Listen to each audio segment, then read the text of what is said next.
Hello student. आज आप लोग जो है मैं आप लोग को जो है रुधिर के विषय में कुछ मैं बताने वाला हूँ जो बोर्ड के नजरिए से देखते हुए बहुत ही उपयोगी है। इसलिए कि इंटरमीडिएट में भी और 10th में भी ये जो है रुधिर से संबंधित बहुत से प्रश्न आते रहते हैं। तो मैंने आज सोचा कि क्यों ना आप लोग को रुधिर के विषय में कुछ मैं बातें बताऊं जो इम्पोर्टेंट हो बोर्ड के लिए। चलिए ज्यादा चर्चा नहीं, बातें नहीं करते हैं। चलिए जो है ब्लड के विषय में आप लोग को समझाते हैं। रुधिर, अब समझने से पहले रुधिर हम लोग बॉडी के अंदर तो होता ही है, लेकिन ये रुधिर कितना होता है, किसमें कितना होता है, कितना परसेंट होता है, रुधिर कितने प्रकार के होते हैं, ये रुधिर फिर जो है कितने दिनों तक जिंदा रहते हैं, ये सब रुधिर से संबंधित जो है प्रश्न आते हैं। तो मैं आप लोग इस वीडियो में मैं बताने वाला हूँ। आप लोग जो है वीडियो को देखते रहिए। चलिए रुधिर के विषय में बताता हूँ कुछ, आप लोग देखते रहिए।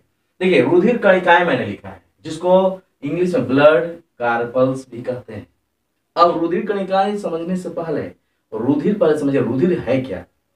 तो रुधिर को हम लोग जो है संयोजी उत्तक कहते हैं। तरल संयोजी उत्तक को ही हम लोग ब्लड कहते हैं या रुधिर कहते हैं। परिभाषा आता है तो आप लिख देंगे कि ब्लड किसे कहते हैं, तो संयोजी उत्तक को हम लोग ब्लड कहते हैं या उत्तक ये जो है रुधिर कहते हैं।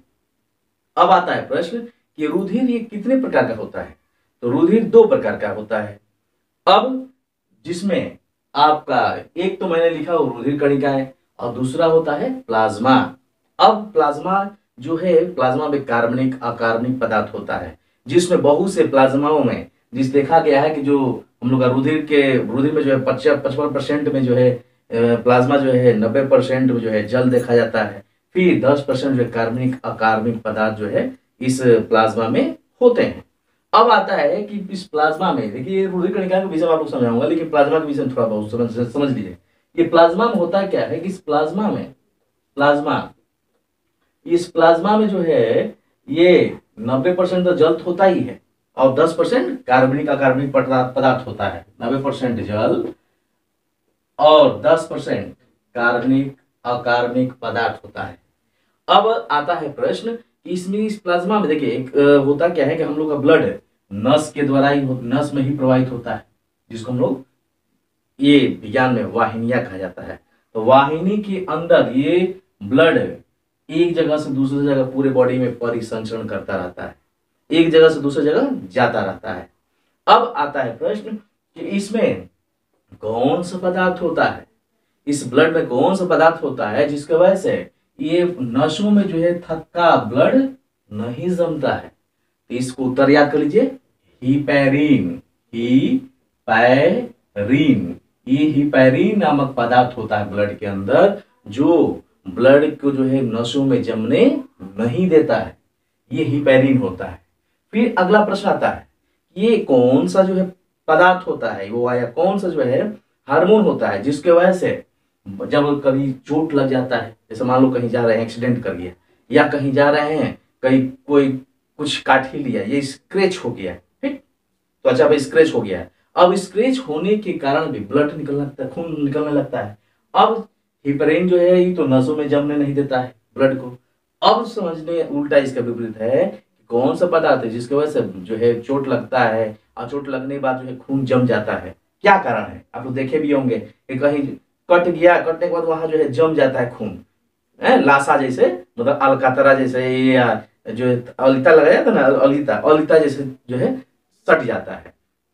ये क्यों होता है, ये प्रोथ्रोम्बिन होता है। इसे बोर्ड के नजरिए से याद रखिएगा, प्रोथ्रोम्बिन होता है, जो ये जो है ब्लड को जो है ये ब्लड को जो थक्का जमा देता है। ये तो प्लाज्मा के कुछ पोर्शन थे।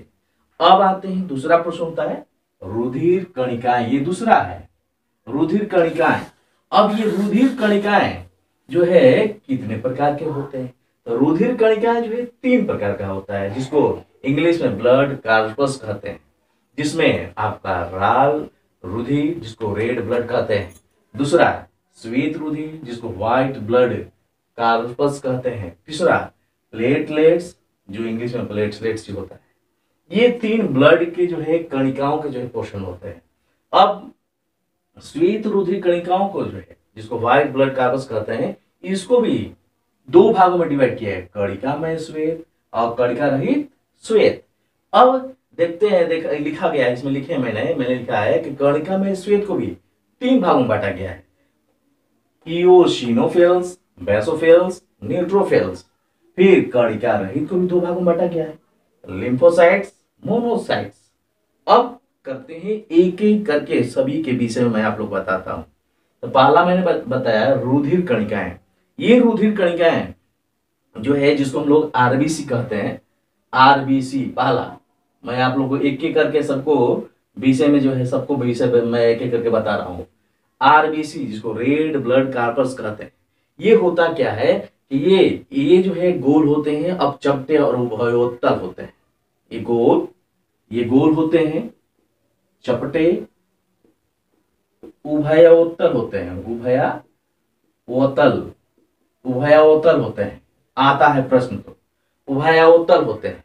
फिर ये इनकी संख्या कितनी होती है, तो देखा गया है विज्ञान के नजरिए से कि 4 से लेकर 5 लाख प्रति मिलीमीटर क्यूब होते हैं। मतलब 4 से लेकर 5 लाख जो है प्रति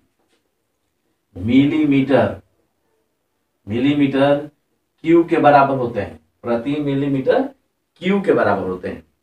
फिर ये लाल ब्लड का निर्माण का होता है, अस्थि मज्जा में होता है। अस्थि मज्जा कैसे समझेंगे, अस्थि मज्जा को मैं समझाता हूं पहले।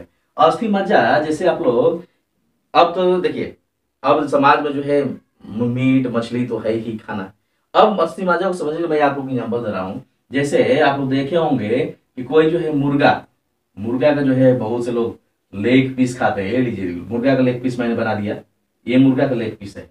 इस लेग पीस जो लोग भी खाते होंगे, अब इस लेग पीस को जो है, जब इसमें से मांस आप उतारते होंगे तो बहुत चाव से मांस को उतार दिए, खा लिए।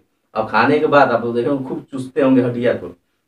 जब हड्डिया को चूसते होंगे तो हड्डिया के अंदर खूब लाल पदार्थ निकलता है, मसाला के संगे है। जब मसाला के संगे जब ये लाल पदार्थ जब निकलता है, तो वही लाल पदार्थ वही अस्थि मज्जा होता है।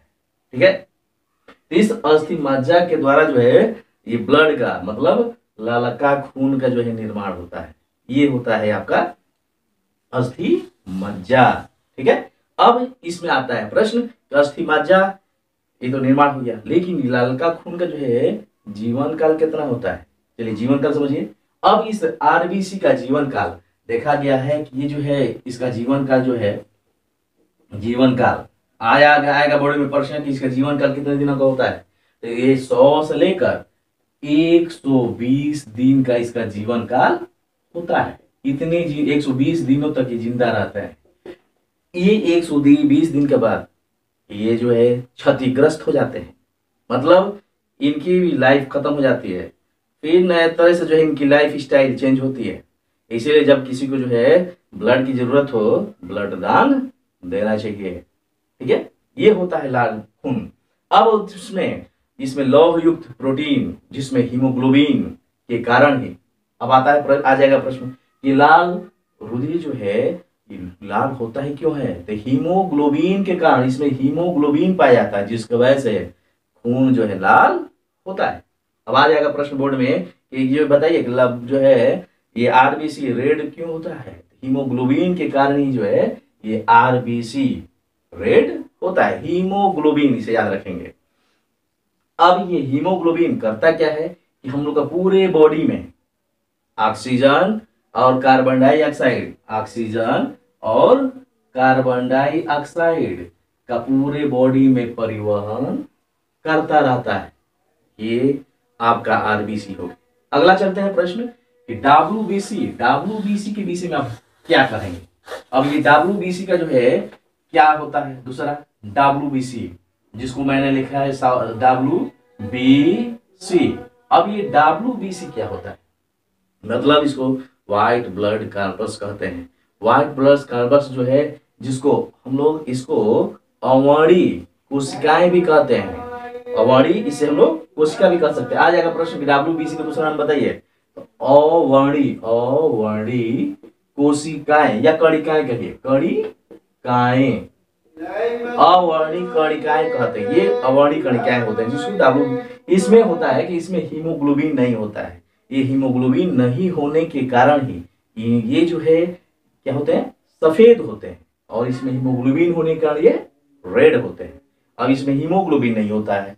अब इनकी संख्या देखा जाता है, माना जाता है ये संख्या में 5000 से लेकर 6000, 5000 से लेकर 6000 या 9000 तक प्रति मिलीमीटर क्यू के होते हैं। प्रति मिलीमीटर क्यू की संख्या होती है ये मनुष्यों में, मतलब ब्लड में होते हैं। अब आता है प्रश्न कि इनका जीवन काल कितना होता है।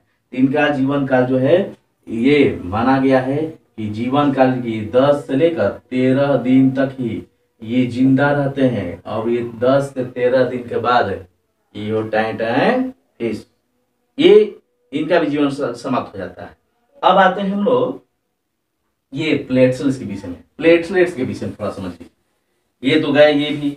अब प्लेटलेट्स क्या होते हैं, प्लेटलेट्स तीसरा, प्लेटलेट्स के विषय में समझिए। प्लेटलेट्स क्या होता है। प्लेटलेट्स का जो है ये भी जो है इसको थ्रोम्बोसाइट्स भी कहते हैं। थ्रोम्बोसाइट्स आ जाएगा, प्लेटलेट्स का दूसरा नाम बताइए। तो ये थ्रोम्बोसाइट्स भी इसको हम लोग कह सकते हैं। फिर इसका जीवन काल आ जाएगा, तो इसका जीवन काल ये 7 दिन का होता है। ये 7 दिन बाद इनकी भी जीवन लीला जो है समाप्त हो जाती है। ये भी जो है ये थ्रोम्बोसाइट्स भी जो है रुधिर को थक्का जमाने में भूमिका निभाते हैं। और प्लेटलेट्स ये प्रतिरक्षा तंत्र को भी मजबूत रखता है, इसीलिए ये रोगों से लड़ने की में भी जो है ये भूमिका निभाते हैं प्लेटलेट्स। ये कुछ आप लोग के समक्ष ये रुधिर के विषय में कुछ जानकारियां थी जो आप लोग को बोर्ड के परीक्षा में बहुत ही उपयोगी होंगे। धन्यवाद।